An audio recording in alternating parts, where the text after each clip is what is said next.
Hello, my beautiful souls. Welcome sa ating tarot reading sessions. Keep in mind, general reading po ito. Maring mag-resonate, maring hindi. Kunin nyo na lang po kung para sa inyo and leave the rest. Maring mag-shift na energies or magkabaliktad ang sitwasyon. Kaya kayo na pong bahala kung saan kayo nakalugar sa reading natin. So, let's see.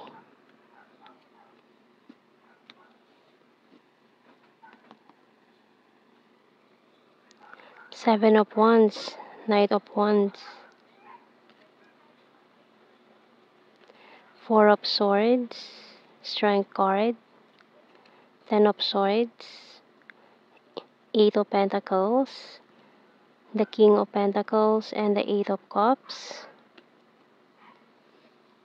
full card, bottom card. Okay. So, itong taon to nag-walk away sa'yo kasi pinagtaksilan ka na nito. Pero ikaw, ginagawa mo lahat, maka-move on, makalimot, para mag-heal from this connection. And ayaw mo na siyang papasukin ulit with the Seven of Wands. Parang hinaharangan mo na siya. Ayaw mo na. So, looking forward ka na from a new beginning with the full card. Ready ka na mag-take ng risk to a new relationship.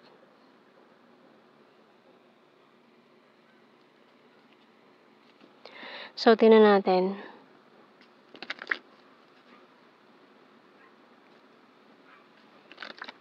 So, for some of you, ready ka na Ready ka na.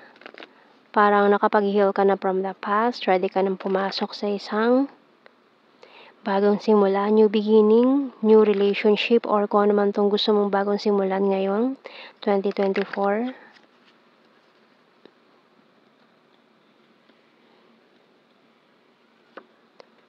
Airplane, bell. So, kung may pinaplano kang to go abroad, opportunity abroad, maring ito na yon. May marireceive kang good news, notification, or maring din itong taong to na new person coming in, manggagaling siya sa malayong lugar. Light bulb and the rain, falling star, camera, fish. So, it's a big fish, parang malaking opportunity itong kakaharapin mo.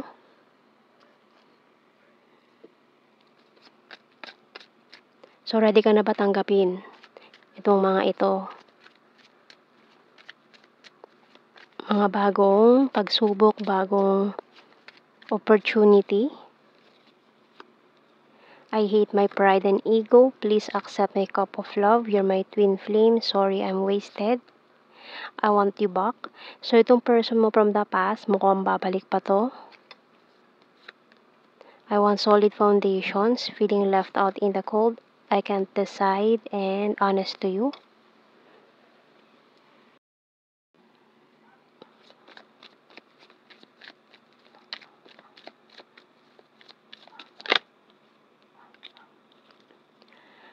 I left and I saw you with someone. So, third party scenario ang nangyari dito. Dito sa pinag-move anan mo, itong nagtaksil sa'yo. I remember every detail of that day. You don't know how hard it was to let you go.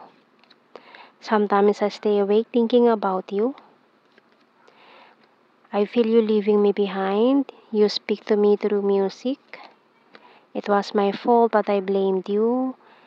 My life is not as together as it seems. So, sinisi ka pa niya. Ikaw pa yung sinisi niya sa mga nangyari.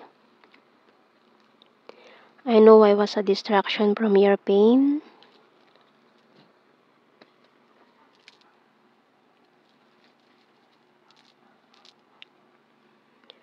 So, may pagka-narcissist, etong taong to, na ayaw mo nang papasukin sa buhay mo.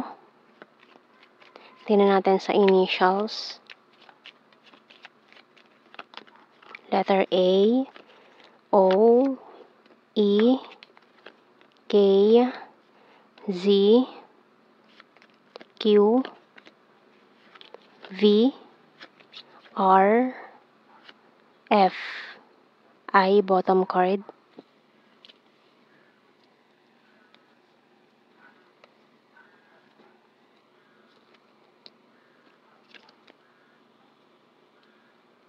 Tingnan natin message ng Archangels.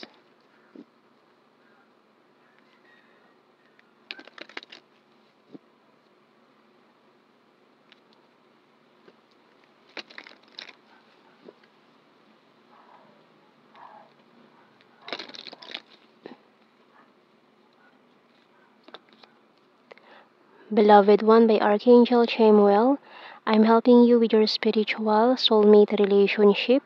So, maaaring itong coming in or itong next person mo ay maaaring one of your soul tribes or soulmate.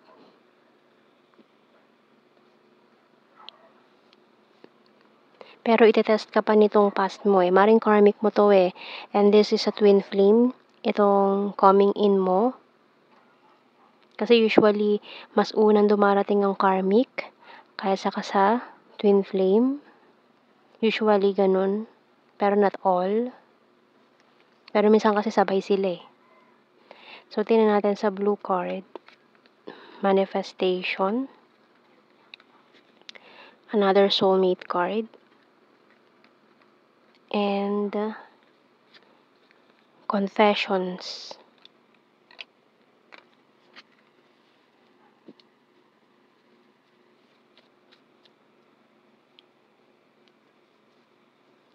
So, tingnan natin.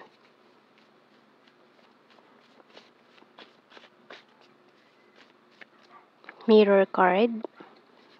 Chaser. Air sign, Gemini, Libra, Aquarius. Ex-lover. North PH, number 1.